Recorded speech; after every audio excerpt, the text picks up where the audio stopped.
Hola a todos y bienvenidos a una nueva sesión de nuestro curso para analistas de Debt Capital Markets.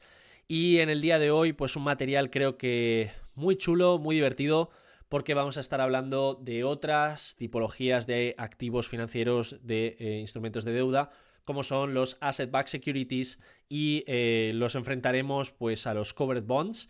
Dos instrumentos que son muy utilizados en la creación de carteras, en la estructuración de operaciones y que de alguna manera pues son tremendamente importantes y que no podíamos dejar pasar dentro de este curso. Hablaremos, ¿no?, de un elemento clave que va a ser importante a partir de las siguientes sesiones, como es el concepto de las titulizaciones. Hablaremos de qué es, cómo se utiliza, para qué sirve, cuáles son sus ventajas, cuáles son sus inconvenientes, toda la estructura. Creo que esto os va a gustar muchísimo, sobre todo para aquellas personas que nunca hayáis trabajado en esta tipología de mercados, pero bueno, al fin y al cabo, algo que sí o sí tenemos que saber. Dicho esto, agradeceros como siempre todo el apoyo a aquellas personas que estáis comprando el material. Yo creo que esto es ya básicamente un libro bueno, que se está quedando aquí en el canal como referencia y que espero que os ayude muchísimo en vuestro día a día en los mercados financieros. Creo que ya más o menos somos unos 100 y pico personas que habéis comprado el material y ponéis vuestro granito de arena a que este tipo de series pues salgan adelante, y os lo agradezco enormemente. Dicho esto, nos pasamos al material, como he dicho, y bueno, pues hoy Asset-Backed Securities, uno de los instrumentos por excelencia dentro del mundo de las titulizaciones, que ahora explicaremos lo que es, y luego también pues los Covered Bonds, sobre todo para aquellos que estéis trabajando más en el mundo del portfolio management, pues se utilizan enormemente en la construcción de carteras, sobre todo porque son instrumentos muy seguros y con poca volatilidad y que bueno, básicamente da una estabilidad importante en las carteras, o al menos en el segmento de la renta fija. Dicho esto, pese a que nos centraremos en una sesión específica de titulización, vamos a hacer una pequeñita introducción. La titulización de activos, la definición pura, que es la que tenéis aquí, es un mecanismo financiero mediante el cual se convierten activos ilíquidos, como préstamos, cuentas por cobrar o algún otro tipo, lo que se conoce en jerga anglosajona como receivables, en valores líquidos que pueden ser vendidos en mercados de capitales. ¿Qué significa esto? Pues lo que vamos a hacer es coger un pool de activos, como por ejemplo estáis viendo aquí, préstamos, leasings, tarjetas de créditos, préstamos al consumo, préstamos para financiar coches, incluso hipotecas, es decir, cualquier tipo de activo financiero que en este caso pues viene a ser un préstamo y por lo tanto no es un valor negociable. Lo que voy a hacer es lo voy a agrupar y a través de una SPV lo que voy a hacer es titulizar. Este concepto de titulizar consiste en que yo voy a crear paquetitos establecidos como en diferentes tramos, y esos tramos los voy a vender. Estos tramos cada uno va a tener un diferente nivel de riesgo, que es lo que estáis viendo aquí. Esto es lo que se conoce como tranche o tranches, y lo que voy a hacer es buscar inversores. Entonces lo que estoy consiguiendo es de un pool enorme de activos que, como digo, no los podemos transferir de esta manera tan sencilla. Los voy a agrupar, los voy a ceder a una sociedad a propósito vehículo, que lo explicaremos en detalle, y voy a comercializarlo y voy a emitir bonos con un colateral. Y ese colateral, obviamente, es el pool de todos estos loans o de todos estos activos financieros que están por detrás. En contraposición, cuando hablamos de los covered bonds, nos estamos refiriendo también a instrumentos que tienen un colateral por detrás, pero que no están titulizados. Es decir, que el colateral es, digamos, 1 a 1. Fijaros, son bonos garantizados por una cartera de activos, hipotecas o préstamos públicos que permanecen en el balance del emisor y ofrecen una doble garantía. Es decir, es como si tuviéramos una especie de bono secured con el colateral, pues con la característica de que suelen ser hipotecas o, básicamente préstamos hipotecarios, ¿no? Viene a ser la mayoría de cover bonds. Entonces, bueno, en esencia, como estáis viendo aquí, el ABS viene a ser una titulización pura por el hecho de que estos préstamos que pues una entidad financiera, un banco, está cediendo a un tercero, vamos a poner aquí banco, estamos cediendo a una SPV, y esa SPV lo que va a hacer es organizarlo en paquetitos y crear tramos, crear estructuras para ir vendiéndolos a los diferentes inversores en función de su apetito o de el interés por el riesgo que tengan, ¿no? O digamos el pricing que se les ajusta.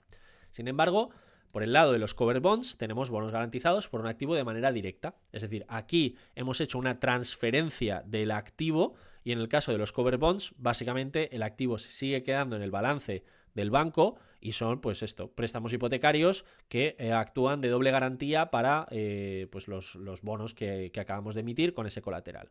Cosas importantes también, el concepto de ABS o de Asset Backed Securities es muy genérico porque fijaros, Asset Backed implica que es con colateral, pero assets, hay muchas tipologías de assets.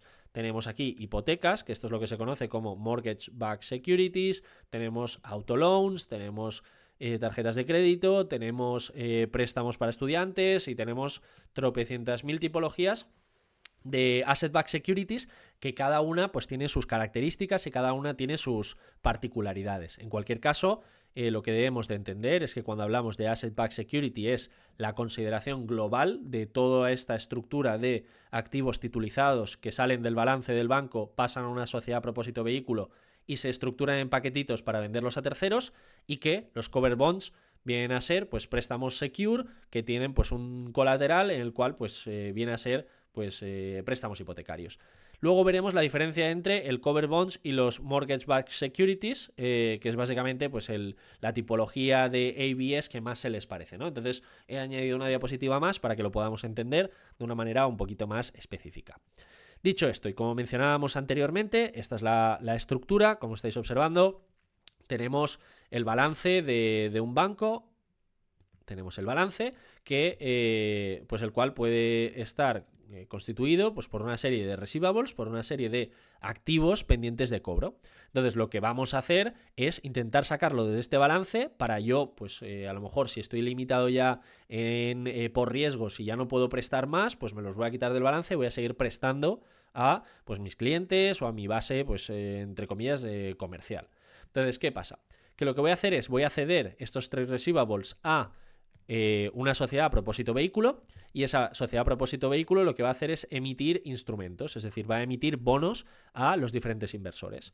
Esos inversores me van a prestar o digamos me van a dejar ese dinero, que es digamos la contraprestación por el pago del bono, que yo le tendré que devolver, y con ese cash lo que estoy haciendo es comprar ese trade receivable. Entre comillas, como estáis observando, esto no es que sea un orden tan secuencial, sino que todo ocurre al mismo tiempo. Es decir, para mí, y pese a que en este gráfico estáis viendo que primero se hace la emisión, el dinero entra en la SPV y la SPV compra los trade receivables, desde mi punto de vista, aquí siempre vamos a tener al originador o lo que se conoce como cedente, que es quien tiene o busca una solución de quitarse esto del balance. Por lo tanto, desde mi punto de vista, esto está originado más desde aquí, ¿no? Yo me lo quiero quitar de encima y entonces ya pues inicio el proceso de originación con la creación de instrumento y luego pues posteriormente con la colocación a los distintos inversores, ¿vale? En cualquier caso, yo creo que se entiende bastante bien. Entonces, bueno, como decíamos aquí, los asset-backed securities son bonos respaldados por activos financieros, sobre todo receivables, y que se pueden estructurar con distintos niveles de riesgo o tranches. Como veis aquí, en primer lugar, creación de una SPV, Special Purpose Vehicle, que adquiere los activos del originador. Obviamente, ¿con qué dinero? Pues con el dinero que le están prestando los inversores cuando tú ya has determinado que vas a hacer la emisión de los bonos. ¿Dónde está el punto clave o el punto importante? Que de todo ese pool de trade receivables, es decir, en este apartado que yo voy a hacer de colocación a los inversores, lo que voy a hacer en un lado es lo siguiente. Voy a crear paquetitos establecidos en función de su calidad crediticia para venderlos a los distintos inversores. ¿Esto qué permite? Pues como veis aquí, tenemos un tramo senior, un tramo mezzanine, un tramo equity, en función de, obviamente, menor riesgo, mayor riesgo, y obviamente menor rentabilidad, mayor rentabilidad.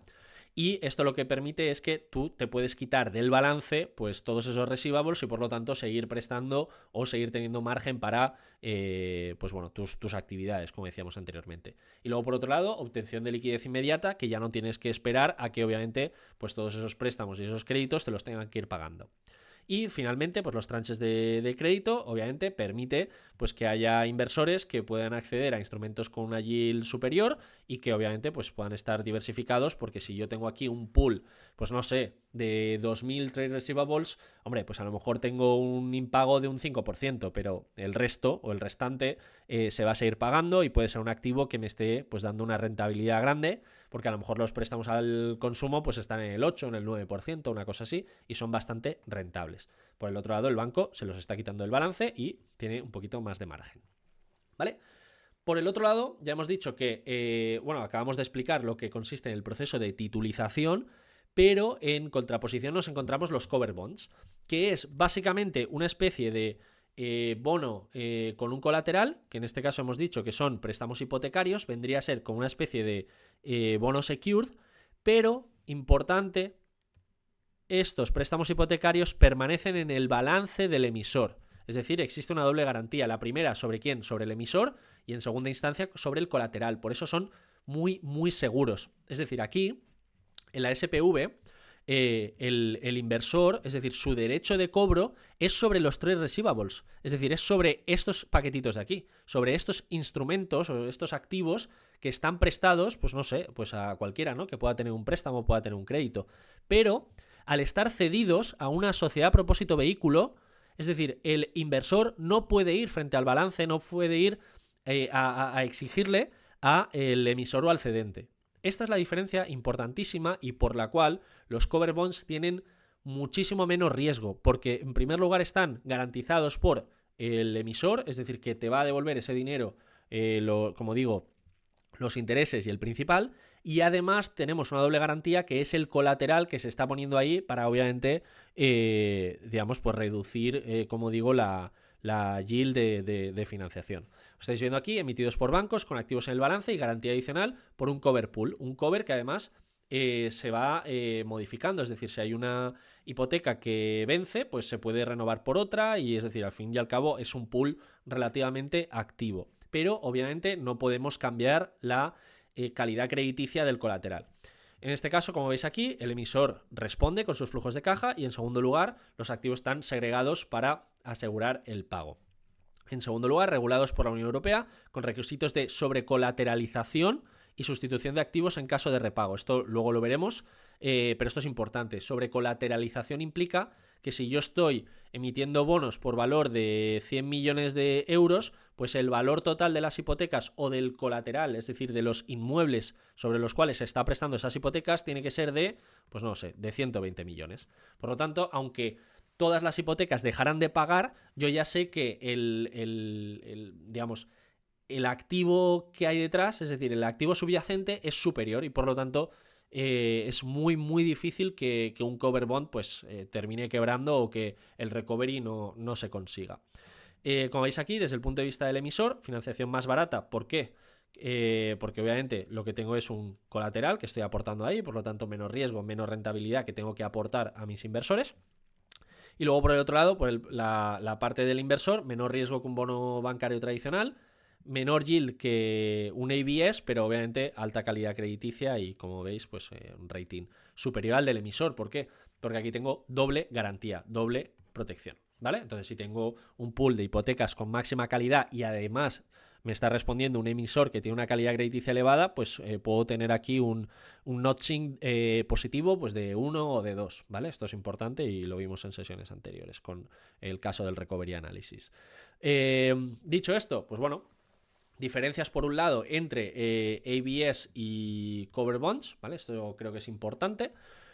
Como veis aquí, los ABS tienen mayor riesgo porque directamente el colateral, es decir, me enfrento al potencial default de esos colaterales. Es verdad que están muy segregados, es verdad que puede ser pues un pool muy muy grande de activos y que, bueno, por regla general que quiebren todos pues es complejo, ¿no?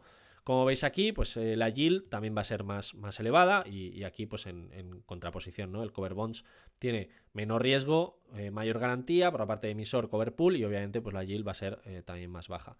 La liquidez, esto ya os digo, depende, no lo cojáis con... es decir, cogedlo un poquito con pinzas por el hecho de que depende.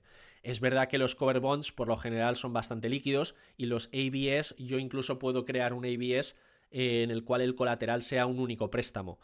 Por lo tanto, es verdad que hay operaciones privadas y operaciones un poco más estructuradas en las cuales un ABS puede ser poco líquido, ¿no? Porque es básicamente un producto que se ha creado ad hoc para un determinado inversor. Duración menos estable por riesgo de prepago, y obviamente cuando estamos hablando de cover bonds, pues si hablamos de hipotecas, pues suele ser más predecible, ¿no? Es complicado. Luego a nivel de regulación, pues lo mismo, ¿no? Entonces, importante también, cuando estamos hablando del mundo de la renta fija, existe lo que se conoce como riesgo de contracción y riesgo de extensión. Esto lo que implica es que el riesgo de contracción es cuando los prepagos aumentan. Por ejemplo, si los tipos de interés empiezan a bajar, lo que puede pasar es que todos los deudores van a pagar esa deuda y se van a refinanciar. Entonces puede ocurrir que, por ejemplo, todo ese pool de deuda o todo ese pool de receivables o incluso el pool de hipotecas, pues que lo que ocurra es que yo tenía una yield con unos plazos y tenía, digamos, una estructura de ingresos ya establecida, pero si todo el mundo me está repagando, todo el mundo está soltando aquí el dinero para luego refinanciarse por otro lado, pues tengo lo que se conoce como riesgo de contracción. Y lo mismo al revés. Es decir, que en un riesgo, por ejemplo, si vienen mal dadas, ¿no? Y empiezan a haber impagos y empieza a complicarse un poco los recoveries, pues esto es lo que se conoce como riesgo de extensión. Por lo tanto, ¿qué se hace para evitar obviamente estos dos riesgos, tanto en la parte de ABS como en la parte de cover bonds? Pues esto es lo que se conoce como estructuración en tramos, es decir, que los tramos senior suelen recibir pagos primero protegiendo ciertos riesgos de extensión. Incluso si ocurre, los tramos senior pueden cobrar antes o, digamos, tener una prelación muy prioritaria frente a los tramos subordinados, como estáis viendo aquí, y son estos los que absorben pérdidas iniciales. También ocurre, o se suele establecer, lo que se conoce como credit enhancements, que vienen a ser reservas de efectivo y obviamente sobre colateralizaciones, que hemos explicado anteriormente, con las cuales podemos tener cierto margen para que estos dos riesgos pues estén relativamente mitigados. En el caso de los cover bonds, lo mismo, sobre colateralización, que esto es muy importante y además está establecido en la regulación, y reemplazamiento de hipotecas prepagadas con nuevas hipotecas para mantener la duración estable. En este caso estamos hablando del instrumento. Como veis, pues pueden ser productos o instrumentos de renta fija que tienen una alta complejidad y que tienen sobre todo pues unos condicionantes importantes a la hora de mitigar pues determinados riesgos. El principal pues obviamente es el riesgo de crédito, pero como estáis viendo aquí pues el riesgo de prepago o de extensión, ¿no? Ambos funcionan con las mismas estructuras o estructuras similares porque buscan, ¿no? Como veis aquí, bueno, en el caso de los tramos no, porque los cover bonds no tienen tramos. Un cover bond es un unitranche que trabaja sobre el colateral directamente. Pero en la parte del credit enhancement y sobre todo la sobrecolateralización, esto es algo común en las dos tipologías de instrumentos, ¿vale? Y luego finalmente vamos a hablar de los mortgage-backed securities, que como hemos dicho son ABS, pero que también tienen como colateral créditos hipotecarios, como estáis viendo aquí. Los activos subyacentes son hipotecas y se crean a partir de un proceso de titulización a través de una SPV. Es decir, sería la tipología de ABS más cercana a un cover bond, ¿vale? Es decir, a diferencia de estas, los cover bonds o pools hipotecarios forman parte del balance del emisor, ya lo hemos dicho anteriormente, y obviamente estoy protegido dualmente por el balance de este emisor y luego finalmente por la hipoteca o el colateral que tiene esa hipoteca. Si el emisor no puede cumplir con los pagos, los inversores tienen derecho a acceder a los activos subyacentes dentro del balance, y esto les proporciona doble garantía. Por lo tanto, ya hemos dicho, mortgage-backed securities dentro de la categoría de asset-backed securities, los dos tienen unos colaterales muy similares, pero este de aquí se estructura a través de una titulización en el que se transfieren estos derechos de cobro o esos receivables a una SPV, por lo tanto estoy fuera del balance y por lo tanto pierdo la protección con respecto a ir al emisor a exigirle el repago de esos bonos. Como estáis viendo aquí, riesgos de los activos subyacentes, riesgo de crédito. En este caso, riesgo del emisor más riesgo de los activos subyacentes, pero que en cualquier lugar, pues esto me da una doble protección, ¿no? Como veis aquí, doble garantía. Esta sería más o menos, ¿no? la idea principal con respecto a mortgage-backed securities y cover bonds, y que me parece tremendamente importante para todas aquellas personas que queráis trabajar en mercados y obviamente entender pues dos de las tipologías de productos más relevantes dentro del mundo financiero, y como decíamos al principio de la sesión también, en la línea, ¿no?, de portfolio management, por el hecho de que se utilizan bastante en la configuración de carteras. Con esto llegamos al final de la sesión. Creo que ha sido pues, bueno, un material muy chulo, muy divertido. En la sesión que viene hablaremos de instrumentos híbridos de deuda, bueno, que también pues creo que es algo que no se establece mucho o que no se habla mucho de ello, y que pues bueno, me gustaría tocar un poquito y explicaros en detalle. Dicho esto, espero que hayáis disfrutado, que hayáis aprendido. Como siempre, tenéis las diapositivas en la descripción de este vídeo. Si te ha gustado, puedes compartirlo, puedes dejar un me gusta. Si no te has suscrito aún, pues yo creo que ya llegamos tarde, estamos en la sesión número 9, hay que ir dándole caña. Y bueno, bromas aparte, gracias a todos por ver este material. Lo dejamos aquí y nos vemos en el siguiente vídeo. Un saludo.